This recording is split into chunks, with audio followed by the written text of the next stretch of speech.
Alors, concernant les bibliothèques de dégradés qui sont disponibles dans Illustrator, vous avez dans le bas de la palette nuancier, il y a différentes manières d'y arriver, bien sûr. Il y a aussi dans le menu, vous avez les bibliothèques dans le menu.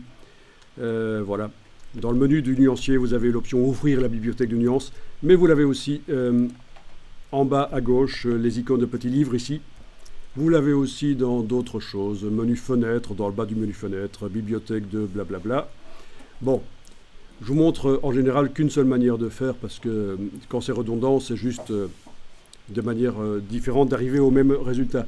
Donc, par le petit bouton en bas à gauche dans le nuancier, vous avez notamment les bibliothèques de dégradés. On va commencer par la bibliothèque bois. C'est une palette qui s'ouvre, non modifiable, mais dès que je clique sur elle, ça va envoyer le dégradé dans le nuancier. Alors attention, avant de cliquer, il faut quand même que je regarde. Mon objet est sélectionné? Oui.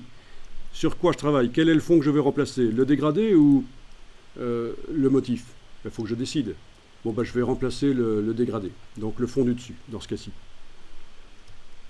Et là, je clique sur les différents échantillons. Et voilà, vu que ce sont des dégradés sans transparence, ceux-ci, ben, le motif derrière, évidemment, n'est pas visible. Chaque fois que je clique sur un dégradé, il s'ajoute dans le nuancier. Et même si, finalement, il n'est pas utilisé sur l'objet, il reste quand même dans le nuancier. Ce qui n'est pas très grave.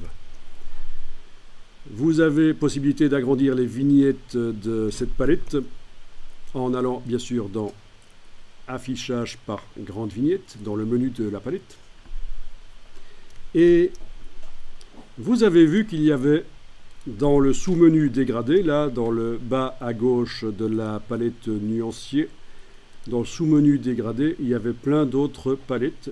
Vous pouvez aller les chercher directement là, ou vous passez en revue les différentes palettes grâce aux petites flèches de la palette que vous avez ouverte. Là. Alors attention qu'à un certain moment, à force de cliquer, vous allez sortir du sous-menu dégradé et vous arrivez dans des groupes couleurs ici par exemple. Groupe couleurs, c'est complètement différent, c'est pas des dégradés. Puis on arrive au motif. D'accord? Donc faites attention à ça. Bien sûr, à un certain moment, on sort du sous-menu dégradé par ces petites flèches. Vous avez des dégradés radiaux ou linéaires. Bien sûr, on peut aussi créer ses propres dégradés dans Illustrator. C'est évident. Mais enfin, ça, c'est déjà pas mal d'utiliser cela. Et sur le web, il y a énormément de dégradés disponibles pour Illustrator. Et qui sont gratuits, vous avez le droit de les utiliser. Je vais ici taper les mots magiques qui permettent de trouver les dégradés de Illustrator. C'est Download, Illustrator, Gradient. Voilà, en tapant ceci, vous n'êtes pas obligé de le faire maintenant, parce que de toute façon, on n'a pas le temps d'aller en chercher. Mais il faut juste prendre conscience que sur le web, il y a énormément de ressources que vous avez le droit d'utiliser. Et qui vont ajouter, parce que bon, Illustrator propose quelques centaines de dégradés d'origine, mais là, on parle de dizaines de milliers de dégradés disponibles.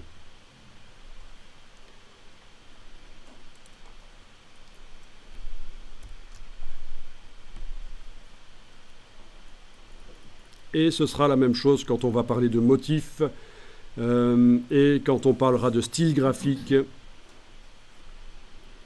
Vous aurez aussi plein de ressources sur le web. Bon, les dégradés, je ne suis pas convaincu que ce soit le plus intéressant parce que c'est facile de les faire soi-même.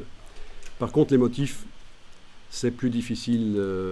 Enfin, je veux dire, on a quand même pas mal de choix. C'est vraiment une aide créative. Bon, finalement, j'ai fermé ma fenêtre web. Là, c'était juste pour vous montrer qu'il y a possibilité d'en télécharger.